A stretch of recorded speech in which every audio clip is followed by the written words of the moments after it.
en la Cerámica o en Miami o donde sea que el Barça visite al Villarreal, el Barça suele ganar, al menos esa es la estadística reciente. Juega mejor o compite mejor o está más cerca de ganar los partidos el Villarreal cuando visita al Barcelona que cuando lo recibe. Insisto, últimamente así ha sido. Un partido que pudo haber tenido cualquier otro resultado, ¿eh? No parece exagerado decir cualquier otro resultado para cualquiera de los dos. Lo ganó el Barça 2-0 y es campeón. Así es. Hola, Alex Pareja. Y esa reflexión que hace Ricardo me lleva a mí a pensar en que ayer, el sábado, después de la victoria del Real Madrid, en algunas condiciones muy similares a la del Barça el día de hoy. Tal vez lo único que cambia es que el Real Madrid fue local y tuvo que soportar los chiflidos de su afición, pero al Real Madrid se le criticó en la victoria porque le expulsan a un jugador al equipo rival. Hay un penal que sí se convirtió hacia el final de Mbappé y después se marcan otros dos increíbles. A lo que voy es, hubo muchas críticas a la victoria del Madrid. Vamos a hacer críticas hoy también en un acto de justicia a la victoria del Barcelona. ¿Cómo estás, amigo? Sí, veo muchos paralelismos, pero también veo diferencias importantes y por eso creo que la crítica no debe ser tan feroz respecto al partido del Madrid. Primero, el Barça nunca sufrió cuando el Villarreal se quedó con 10. Sí que es cierto que fue en la primera parte, que tuvo más tiempo, pero el Barça, o sea, el Villarreal no le hizo al Barça lo que el Sevilla le hizo al Real Madrid jugando con 10. No le generó demasiadas oportunidades. Hay más paralelismos, no solamente el penal, la actuación de los arqueros, que es sensacional. Joan García hoy demuestra otra vez más el acierto que tuvo el Barça a la hora de pagar su cláusula de rescisión en el Español, porque te da la seguridad que le da Courtois al Real Madrid incluso cuando no están bien, pero los paralelismos también yo creo que van sobre todo cuando el partido estaba 0-0, en el arranque del juego, como el Sevilla le hizo muchas oportunidades al Real Madrid en ese arranque en el Bernabéu y el Villarreal le hizo 3/4 partes de lo mismo al Barça en el arranque. Se notó muchísimo la ausencia de Pedri. Frenkie de Jong en los partidos en los que el rival presiona se esconde, no tuvo prácticamente incidencia en el juego, sobre todo eso, en la primera mitad 11 contra 11 y el Barça lo acusó. Fueron muchísimas pérdidas de Cubarsí, de Gerard Martín, de Alejandro Valde, de Eric García, porque no tenían el apoyo de ese enlace entre la defensa y el resto de la unidad de ataque que es Pedri. Frenkie de Jong estuvo muy por debajo y eso el Barça también lo acusó. Bueno, vamos a poder desglosar el partido desde varios ángulos. Yo creo que ese de la ausencia de Pedri claramente condiciona mucho lo que el Barcelona hace bien, cómo arrastra el balón, cómo existe una unión entre la línea de volantes y los delanteros. Hoy nuevamente Ferran Torres es titular en el Barcelona por encima de Robert Lewandowski, que después entra para el segundo tiempo. Fermín, parece, Ricardo, que mientras se sigue ausentando por lesión Dani Olmo, da la impresión de que Fermín, aún estando sano, Dani Olmo, esta temporada tiene mucho más contento a Hansi Flick con lo que quiere. Y también cuando habla Alex de después de la expulsión, hay lapsos en los que Villarreal no necesariamente agobia al Barcelona, pero 11 contra 11. Y ahí es donde comenzamos a encontrar el otro paralelismo del Madrid contra Sevilla, que es la figura del arquero. Courtois se manda 5 atajadas fundamentales, pero creo que, y estarás de acuerdo que hoy Joan García también tiene una actuación no nada más sobresaliente, sino actuación de esas que al final del día van al marcador para el Barcelona.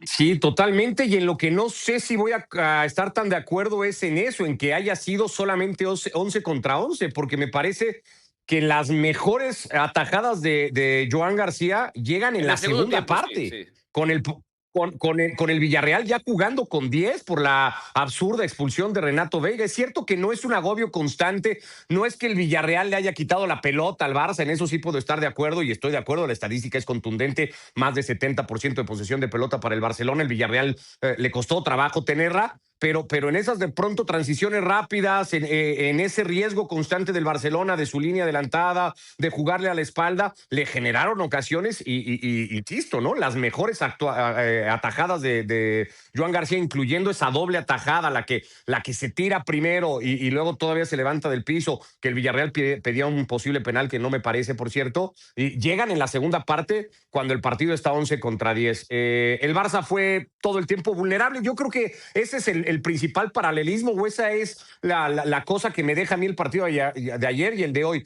Esta sensación constante de que los dos equipos, tanto ayer el de Xabi Alonso y en general siempre, y hoy el de Hansi Flick, han sido vulnerables. Fueron fácilmente atacados por sus rivales, por el Sevilla y por el Villarreal, cuando estos se los propusieron, incluso con la desventaja numérica. Después tienen más pegada, después tienen más calidad, después tienen futbolistas más capaces de resolver situaciones y por eso terminan sacando los puntos con más solvencia el Barça que el Madrid, pero encuentro sí yo bastantes cosas Bueno, parecidas. vamos a ir directamente ya hasta la cerámica, ya está Lluís Bou con nosotros también para que nos comparta cómo vivió él en el terreno de juego el partido, Lluís, porque acá decíamos, hay lapsos en los que, como dice Ricardo, el Barça muestra alguna vulnerabilidad, varias, si se quiere. Es difícil encontrar equipos en el mundo que te den 90, 100 minutos y que no se les note las costuras de alguna manera. El tema es cómo eres capaz de sobrellevar esos momentos. En el terreno de juego, ¿cómo se sintió la victoria del Barcelona el día de hoy?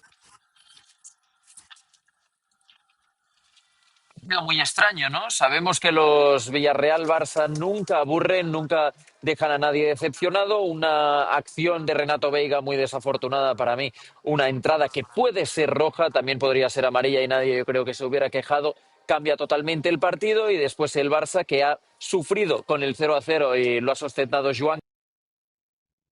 Rafinha se queda con un hombre más, ya puede dominar, ya puede generar mucho más y aparece de nuevo Lamine Yamal que vuelve a ver puerta, que hace el segundo gol, un poco el gol de la tranquilidad, pero incluso en esta situación el Villarreal ha tenido muchas ocasiones para volver a meterse en el partido y ha vuelto a aparecer Joan García, que creo que hoy justifica el precio que se pagó por él en el mercado de fichajes y sobre todo por qué Flick no deja de repetir semana tras semana que es absolutamente indiscutible que su número uno es Joan García y lo va a seguir siendo más allá de que Ter Stegen esté de vuelta o que Chesney tenga buenas actuaciones cuando sale, porque hoy Joan García demuestra que es uno de los mejores porteros del mundo y para mí que si Joan García llega a estar el año pasado, películas nos podemos hacer todos, ¿eh? Pero que si llega a estar el año pasado Joan García en este equipo, a lo mejor estaríamos hablando que el Barça por lo menos estaría en la final de la Champions, no sé si levantando la orejuda. Ya nos fuimos a una especulación, me parece muy abierta, porque también creo que hay muchas razones por las que incluso esta versión del Barcelona puede no asemejarse todavía a la de la temporada anterior. Fueron 5 atajadas, ayer decíamos para Courtois, son 5 atajadas, hoy también fundamentales para Joan García. Hay un autogol que no va al marcador por una posición adelantada. Pero entonces, Alex, cuando empiezas a hacer el recuento, y eso es muy normal, picos altos, picos bajos de un equipo durante 90 minutos. ¿Qué tan altos son los altos? ¿Qué tan bajos son los bajos? Los bajos son muy bajos, sobre todo en los errores en la salida de balón. Un rival con un poquito más de acierto o cualquier otro arquero que no se llamara Joan García o Thibaut Courtois acaba en un resultado totalmente diferente. Los altos, a mí, a ver, ves cosas reconocibles, obviamente, pero a mí me cuesta mucho. Este Barça no es ni la mitad del Barça que es cuando Pedri está en la cancha por eso, porque Pedri es el engranaje, la bisagra que hace encajar las dos unidades, la unidad que intenta sacar el balón desde atrás y la unidad que intenta ofender ya en el último tercio. Y Frenkie de Jong, sobre todo en la primera parte, ha estado horrible. Frenkie de Jong ha sido el único jugador con balance negativo de pérdidas y recuperaciones en la primera parte. O sea, con eso ya te lo digo todo. O sea, ni reparte ni recupera. O sea, se queda en la inacción. Y ahí es donde el equipo se parte. Se parte en dos. La unidad que tenía que sacar la pelota no tenía esa ayuda extra.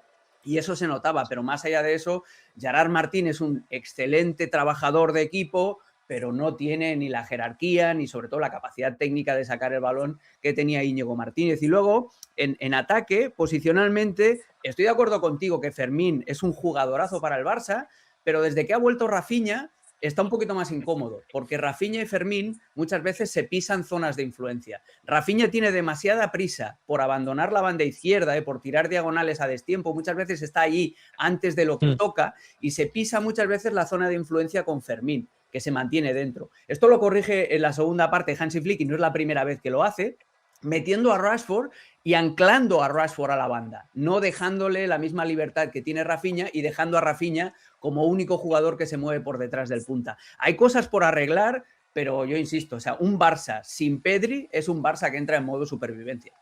Y ese modo supervivencia, Ricardo Puig, hay pasajes durante una temporada larga en los que tienes que ejecutar así. De vueltas, no sin irnos muy lejos, el Real Madrid ha tenido que salvar puntos para partido de Xabi Alonso en las últimas jornadas y eso es lo que ha hecho, ha sobrevivido nada más. Pero ¿no te da la impresión de que en ese modo supervivencia, el Barça sigue teniendo algunos pasajes que no sé si a ti te hacen pensar que, digo, hagamos el recuento de hace un año, noviembre y diciembre catastróficos para el Barcelona. Ujú. Y no sabíamos si se iban a levantar, había dudas sobre si Hansi Flick era el hombre ideal o no. Comienza el año calendario, pierden un partido contra el Atlético de Madrid que tuvieron que haber ganado, comienza el año calendario 2025 y despega el Barcelona.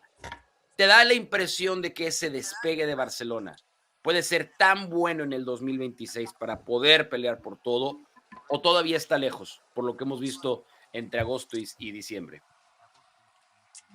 Creo que no se ha acercado en ningún momento de la temporada a esos niveles. Me parece que lo hemos venido constatando y además comentando partido a partido. También es un tanto injusto porque los dos mejores futbolistas que tiene el Barça en este momento, entendiendo que Lamine cayó un poquitín desde el final de eso, que son Pedri y Rafinha, pasaron muchos partidos de este primer semestre de temporada fuera, ¿no? Lo vuelve a estar ahora Pedri, que me parece que son las grandes luces que tiene hoy el proyecto de Hansi Flick y que cuando no están se siente muchísimo. Pasó durante la ausencia de Rafinha y acá estamos coincidiendo en que vuelve a pasar hoy con la de Pedri. Habrá que ver que se recupere primero físicamente el Barcelona, que vuelva a estar a plenitud Pedri y luego la diferencia, creo, otra vez en la comparación con el Madrid, es que este equipo ya alcanzó eso, ya sabes que lo puede dar, ¿no? Y entonces la sensación, la idea que tenemos todos es, bueno, el Barça en cualquier momento vuelve a conectar los puntos. Es cierto que le ha costado mucho, Alex ha sido muy enfático en eso, sustituir a Íñigo Martínez. Ese futbolista no lo tiene en el plantel del FC Barcelona y eso está siendo muy notorio. La pareja tan solvente de Cubarsí, de Íñigo, no la ha encontrado esta temporada. Eso lo sigue trabajando Hansi Flick, pero me parece que Eric García ha dado un paso al frente en la posición en la que ahora juega, ¿no? Me parece muy destacado. Entonces, es mucho más fácil que el Barça reconecte los puntos a que el Madrid primero los dibuje y luego vea quién con quién, ¿no? Ese es el gran problema y la gran Ricardo, diferencia es que hay. que Xabi Alonso empezó a dibujar esos puntos y enseguida los jugadores le dijeron, no, aquí se pinta y colorea No, como claro. decimos nosotros. Esa es la gran diferencia.